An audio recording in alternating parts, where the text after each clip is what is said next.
Iconous rocker Ozzy Osbourne had suffered a series of health setbacks in recent years. Ozzy Osbourne had been suffering from a series of health issues in recent years before his death at the age of 76 on July 22. The effects of his conditions became evident when he took to the stage for his last ever show with Black Sabbath entitled Back to the Beginning, which took place at Villa Park in Birmingham on July 5. He was wheeled onto the stage in an imposing-looking Gothic throne as he was unable to stand due to the effects of Parkinson's disease. Ozzy had undergone a strict training program in order to be able to headline the giant show, which saw him perform songs from his solo catalogue before joining his former bandmates on stage for one last hurrah.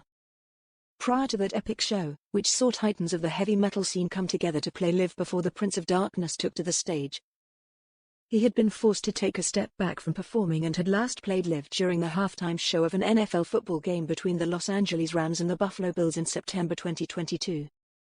1 month prior to that, he performed at the closing ceremony at the Birmingham 2022 Commonwealth Games. Although he was famed for his hard-living ways, his health woes began because of an ATV accident rather than his lifestyle.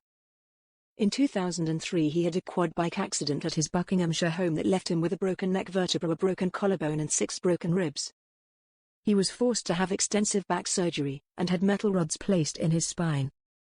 16 years later in 2019 he suffered a nasty fall at home, which dislodged the metal rods and began the health nightmare that would plague him until his death. Speaking about the 2019 fall, he told Rolling Stone UK, "It really knocked me about. The second surgery went drastically wrong and virtually left me crippled. I thought I'd be up and running after the second and third, but with the last one, they put a rod in my spine."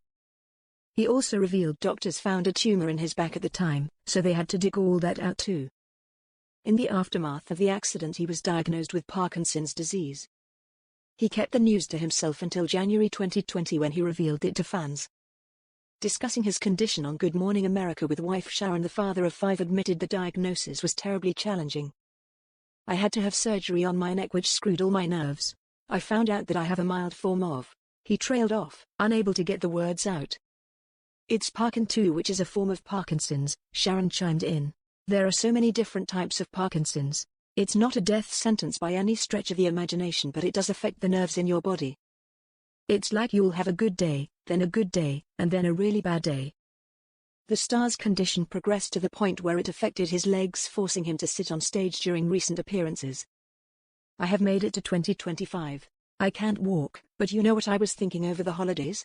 For all my complaining, I'm still alive," he poignantly recently said on Sirius XM.